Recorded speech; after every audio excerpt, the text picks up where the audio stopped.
Max Verstappen is heading into F1 summer break frustrated by an unusual car degradation issue with his fragile Red Bull. That's coincided with the first signs of Red Bull beginning to creak under the weight of a brutal brain drain of some of its best talent over the last few years. Verstappen's half-season ended on the overachievement of a second place in Hungary, despite having what looked like only the fourth fastest car. Verstappen himself was shocked by the result, wondering how the hell did I end up here? In reality, it was a classic opportunistic Verstappen masterclass, an elbows-out start, followed by a brilliant move down the inside of his old title rival Lewis Hamilton at turn 1, earning a podium in a car few others could. But as soon as Verstappen jumped out of his Red Bull in Parc Fermé, he immediately noticed evidence of an issue that irritated him all weekend. That issue was his RB22 had been falling apart while he was driving it, with it highly susceptible to Hungaroring's harsh curbs, rough track surface, and any touches with the gravel.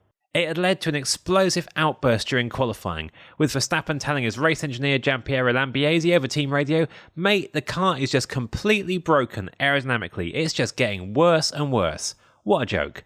What a joke, honestly, what a shit weekend.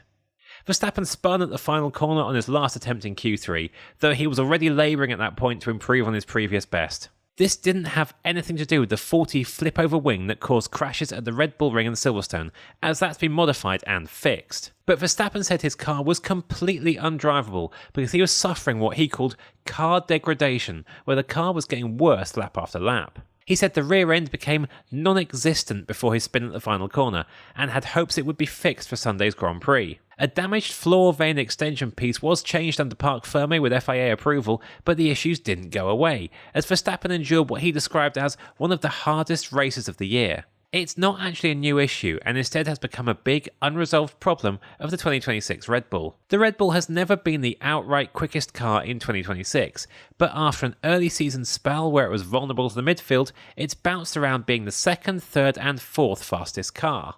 Verstappen could have won the Austrian Grand Prix, where Red Bull debuted an extensive upgrade, but it hasn't been a victory contender since then, because its car is very susceptible to being knocked out of the right operating window. Team boss Laurent Mekies admitted the RB22 has been very sensitive to a number of small factors since the start of the season, which is often putting the car on the edge. As well as picking up minor damage on the curbs or gravel, the car can struggle with a particularly nasty gust of wind, losing lap time and driver confidence. It's an area that Mekies admits Red Bull has to improve on, and he also thinks Verstappen's sensitivity and capacity means he identifies car problems that others wouldn't, and that other teams' data wouldn't pick up either, intimating that maybe Red Bull doesn't have any bigger car degradation problems than rivals, it just has a driver more attuned to actually spotting them.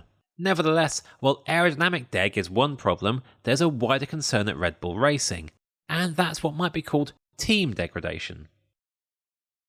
Team degradation is something that is hard to pin down because it takes a long time to play out. Verstappen only missed out on the World Championship by 2 points last year, so Red Bull has hardly slumped. But the drip feed of departures of the leading personnel who made the team so successful cannot be ignored. Say what you like about Christian Horner, but you cannot argue with the culture of success that he built after taking over the team that had failed so miserably as Jaguar before Red Bull bought it. Part of that was somehow making a team that comprised over 1,000 people and a bewildering array of departments still feel like a sharp, fleet-footed and closely knit racing team that he characterised as not so different from when he ran a Formula 3000 team.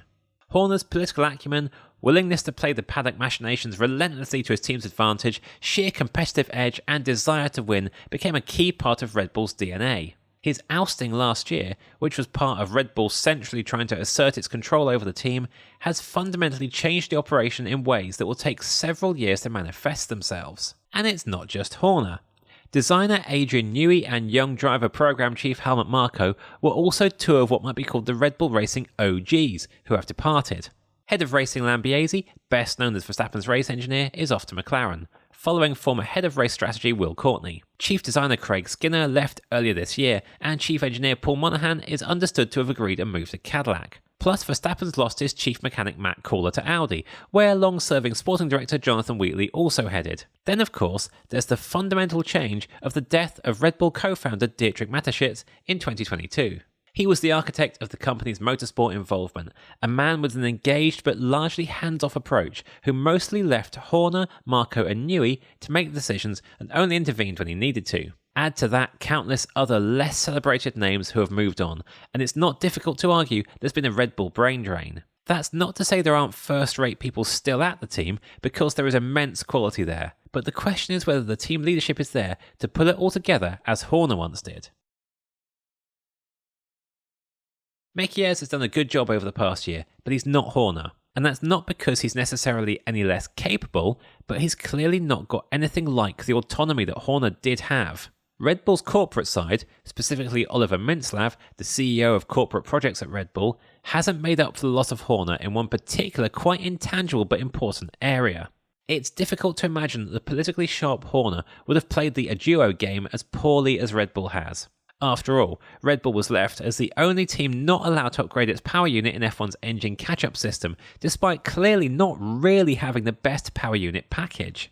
Given the amount of behind-the-scenes lobbying about the process and the impacts that has on development, Red Bull needs to throw its weight around, which required a heavyweight and fully empowered political fighter rather than a team principal without the full authority Horner had. Now it's stuck in a potential trap, as there's no real incentive for its closest power unit rival Mercedes to make a performance step with its internal combustion engine. It can instead help keep Red Bull in the top band without upgrades, when the second duo decision on more upgrades is taken before the forthcoming Dutch Grand Prix. There are question marks about the team technically, with persistent balance problems, the car degradation issues we've mentioned, the erratic performance trend in 2026, and the constant transmission problems Verstappen is suffering.